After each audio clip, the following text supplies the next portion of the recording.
We just received through a spokesperson for the former president, Kevin Lewis, and this is what he said. A cardinal rule of the Obama administration was that no White House official ever interfered with any independent investigation led by the Department of Justice. As part of that practice, neither President Obama nor any White House official ever ordered surveillance on any U.S. citizen. No, I'm talking about Jeff Sessions. So, this previous administration has said that they were aware of the conversation on two different occasions where then Senator Jeff Sessions met with the ambassador, one time during the Republican National Convention, but more importantly, the second time that he met with was in the United States Senate office in a federal building, and they were monitoring what a United States senator was having a private conversation with, is what I understand.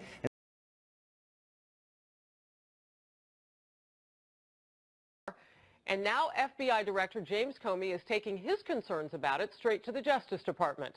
The New York Times again reporting he wants them to set the record straight because the president's claims imply the agency broke the law.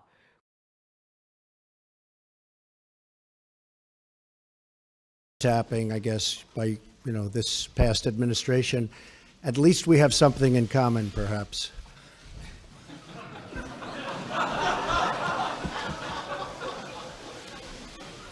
And just to finish,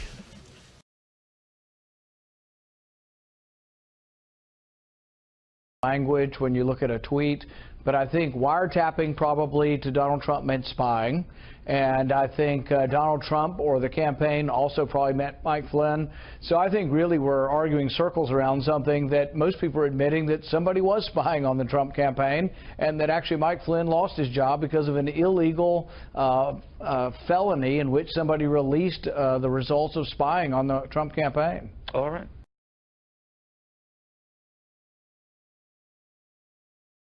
So first, I recently confirmed that on numerous occasions, the intelligence community incidentally collected information about U.S. citizens involved in the Trump transition. Details about U.S. persons associated with the incoming administration, details with little or no apparent foreign intelligence value, were widely disseminated in intelligence community reporting. Third, I have confirmed that additional names of Trump transition team members were unmasked. And fourth and finally, I want to be clear, none of this surveillance was related to Russia or the investigation of Russian activities or of the Trump team.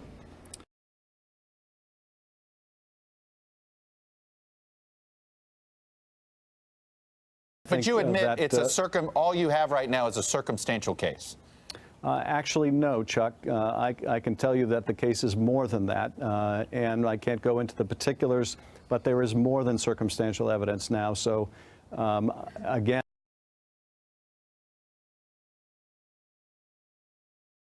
What I've read bothers me, and I think it should bother the president himself and his team.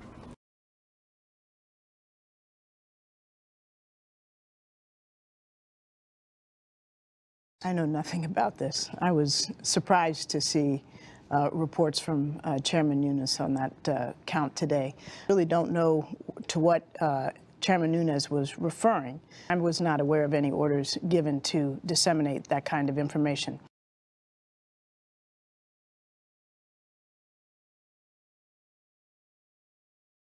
Who left. So it would be hidden away in the bureaucracy, that the Trump folks, if they found out how we knew what we knew about the Trump staff's dealing with Russians, that they would try to compromise those sources and methods, meaning we would no longer have access to that intelligence. So I became very worried because not enough was coming out into the open, and I knew that there was more. We have very good intelligence on Russia. So then I had talked to some of my former colleagues, and I knew that they were trying to also help get information to the Hill.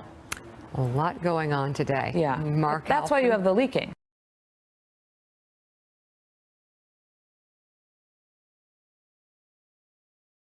You say definitively that there was collusion, there were people affiliated with the Trump campaign who were working with Russians to time the release of damaging information about Hillary Clinton that had been hacked either from John Podesta or the DNC?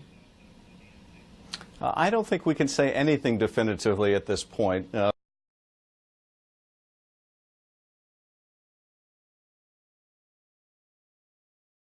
Other things that she requested to be unmasked.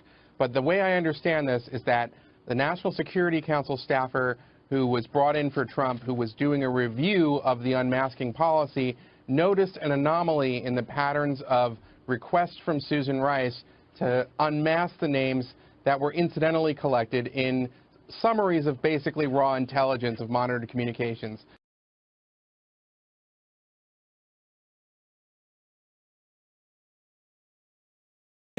But I think she ought to be under subpoena, and she should be asked, did you talk to the president about it? Did President Obama know about this? So this is actually eerily similar to what Trump accused them of, which is eavesdropping on conversations for political reasons. I want that to happen. That's the point. I believe Susan Rice abused this system, and she did it for political purposes. She needs to be brought in and questioned under oath. Okay, you believe that.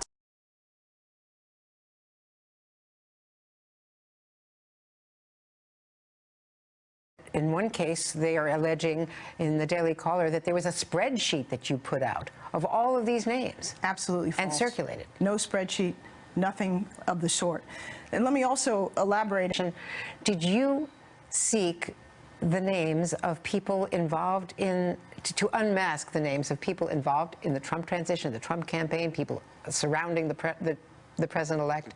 Let me be clear. In order to spy on them, in order to expose them? Absolutely not for any political purposes, to spy, expose, anything. But Did you leak the name of Mike Flynn? I leaked nothing to nobody, and never have and never would. But let me, and there were occasions when I would receive a report in which a U.S. person was referred to, name not provided, just U.S. person.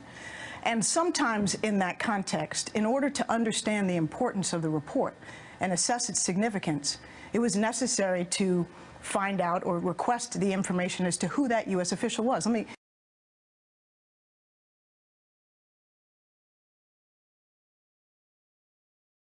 It has been 1 month since the President of the United States falsely tweeted that former President Barack Obama wiretapped him.